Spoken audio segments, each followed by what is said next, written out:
আপনারা এখন যে ছবিগুলো দেখতেছেন এই ছবিগুলো দেখে মনে হতেই পারে এগুলো কোনো হাই ডেফিনেশন ক্যামেরা দিয়ে তোলা কিংবা প্রফেশনাল কোনো এডিটর অ্যাপ দিয়ে এডিট করা। কিন্তু না বন্ধুরা, এই ছবিগুলো মূলত আমার স্মার্টফোনের একটি ক্যামেরা অ্যাপ দিয়ে তোলা। সো বন্ধুরা, কিভাবে আমি এই ডিএসএলআর টাইপ ছবিগুলো তুললাম তা নিয়ে আজকে সম্পূর্ণ আলোচনা। তো চলুন ভিডিওটি শুরু করা যাক।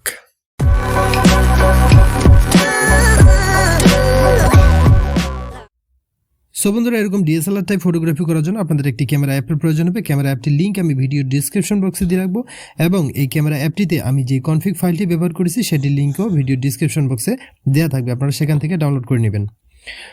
এবং ডাউনলোড করার পরে কী কী প্রসেস এবং ক্যামেরা কী কী সেটিং করতে হবে আমি আপনাদের সেগুলো দেখাবো। সো প্রথমত ফাইল ম্যানেজারে যাবেন। ফাইল ম্যানেজারে যাওয়ার পরে আপনারা একটি ফোল্ডার তৈরি করে নেবেন। ফোল্ডারটির নাম দিবেন আপনারা এরকম LMC8.4। সো দেন আপনারা যেখানে ডাউনলোড করে রেখে দিয়েছেন অথবা ডাউনলোড হওয়ার পরে যেখানে আপনাদের XML ফাইলটি আসছে, কনফিগ ফাইলটি, সেটি আপনারা সিলেক্ট করে নেবেন। দেন মুভে চাপ দিবেন। দেন ইন্টারনাল স্টোরেজে দেন LMC8.4 ফোল্ডারটিতে সিলেক্ট করে নেবেন। দেন এখানে পেস্ট করে নেবেন। আমাদের ফাইল ম্যানেজারের কাজ শেষ। এখন আমরা ক্যামেরাতে যাব। ক্যামেরা সেটিংয়ে আপনারা যে সেটিংগুলো অ্যাপ্লাই করবেন সেগুলো ভালো মতো দেখে নেবেন।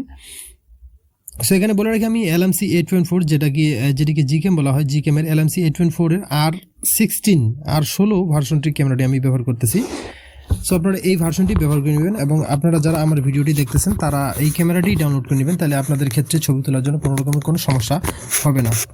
তো চলুন দেখা যাক ক্যামেরার কী সেটিং আপনারা অ্যাপ্লাই করবেন। ক্যামেরাটি আমি আপনাদের সামনে ক্লিয়ার ডাটা করে দিচ্ছি যেন আপনারা পুনরায় সবগুলোই দেখতে পান কী সেটিং আমি অ্যাপ্লাই করলাম। সো এখানে সবগুলো পারমিশন আপনারা অ্যালাউ দিয়ে দিবেন। ডান। প্রথমত আমরা কনফিগ ফাইলটি ইনপুট করব। কনফিগ ফাইলটি ইনপুট করার জন্য আপনারা এই জায়গাটিতে ডাবল ট্যাপ করবেন। ডাবল ট্যাপ করার পরে দেখবেন আমরা ফাইল ম্যানেজারে যেই ফাইলটি করছিলাম, একটি ফোল্ডার তৈরি করুন, সেই ফোল্ডারটির কনফিগ ফাইলটি এখানে চলে এসেছে এবং আপনারা এখানে ইনপুটে চাপ দিবেন। ইনপুটে চাপ দেওয়ার পরে আপনাদের ইন্টারফেসটি ঠিক এরকম আসবে। এখানে বাম সাইডে দেখবেন লেইকা নামে একটি অপশন আছে, এটি যেন রেড থাকে সবসময়। ওকে, যখনই আপনারা ছবি তুলবেন তখনই যেন এই লেইকা অপশনটি অল টাইম রেড থাকে। অ্যান্ড দেন উপরে যাবেন সেটিংয়ে, মোড সেটিংয়ে যাবেন। মোড সেটিংয়ে আসার পরে আমরা প্রথমত সিস্টেম সেটিংয়ে যাব। সিস্টেম সেটিংয়ে আপনারা এখানে আমরা দুটি সেটিংয়ের কাজ করবো, একটি হলো ইন্টারফেস মডেল এবং একটি হলো HDR মডেল। ইন্টারফেস মডেলে চাপ দিবেন। ইন্টারফেস মডেলে মেইন ক্যামেরাতে আপনারা পিক্সেল 2 XL এটি ট্রাই করবেন। এখানে কিছু জিনিস বলে রাখি, আপনাদের যাদের ক্যামেরাতে ছবি তোলার পর ছবি তোলার পরে ক্যামেরা অটোমেটিক ক্রাশ খায় অথবা ক্যামেরা থেকে অটোমেটিক বের করে দেয়, তাদের ক্ষেত্রে এই সেটিংটা আপনারা অ্যাপ্লাই করবেন। এখানে আপনারা পিক্সেল 2 XL, পিক্সেল 3 XL যার ফোনের ক্ষেত্রে যেটা ভালো কাজ করে সেটা অ্যাপ্লাই করবেন। শুধুমাত্র যাদের ফোনের ছবি তোলার সময় ক্যামেরা ক্রাশ করে বের করে দেয়, শুধুমাত্র তাদের ক্ষেত্রে। ওকে, সো এখানে আমি পিক্সেল 2 XL টাইমেন এটি সিলেক্ট করে রাখলাম। অ্যান্ড দেন এখানে টেলি ক্যামেরা আপনারা 4A 5G অ্যান্ড দেন এখানে ওয়াইড ক্যামেরা 4A 5G, সবগুলো 4A 5G আমি রাখবো, আপনারাও তাই রাখবেন।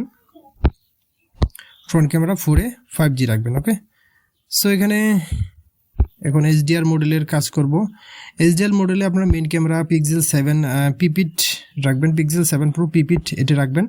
And then tele camera, white camera এগুলো সবগুলো 4A 5G রাখবেন। ওকে, সো এখানে আমাদের ইন্টারফেস মডেল এবং HDR মডেল দুটো সেটিংয়েরই কাজ হয়ে গেল। আপনারা সেটিংগুলো ভালো মতো দেখে করে নেবেন।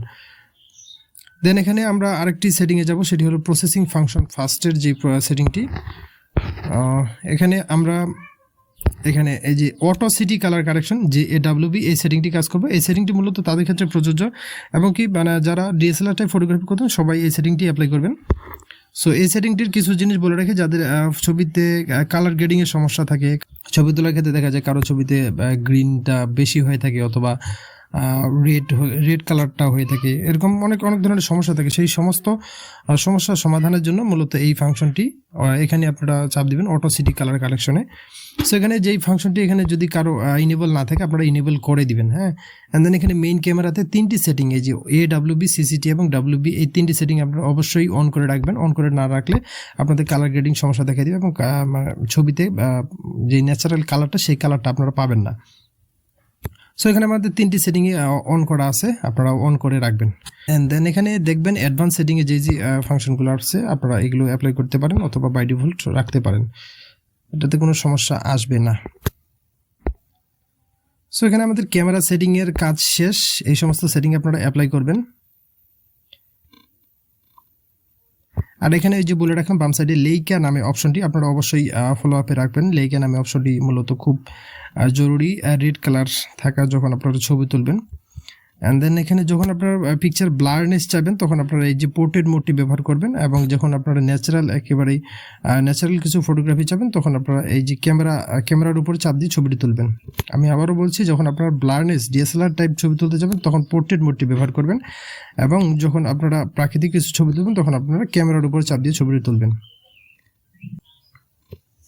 অ্যান্ড দেন এখানে আপনারা ফুল ইমেজ যদিও তোলেন, এখানে 4:3 মোডে করা আছে, এখানে যদি ফুল ইমেজও তোলেন তাতে কিছু যায় আসবে না, আপনারা সেম রেজাল্টই পাবেন। পোর্ট্রেট মোডেও সেম রেজাল্ট পাবেন এবং কি ক্যামেরা মোডেও সেম রেজাল্ট পাবেন।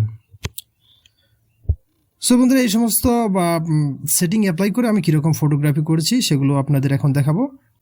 তো চলুন সেই সমস্ত ফটোগ্রাফি দেখা যাক।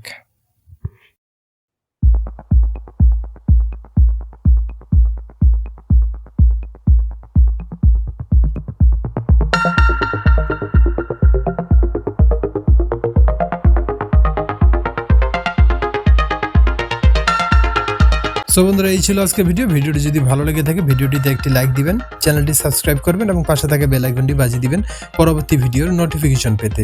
ধন্যবাদ।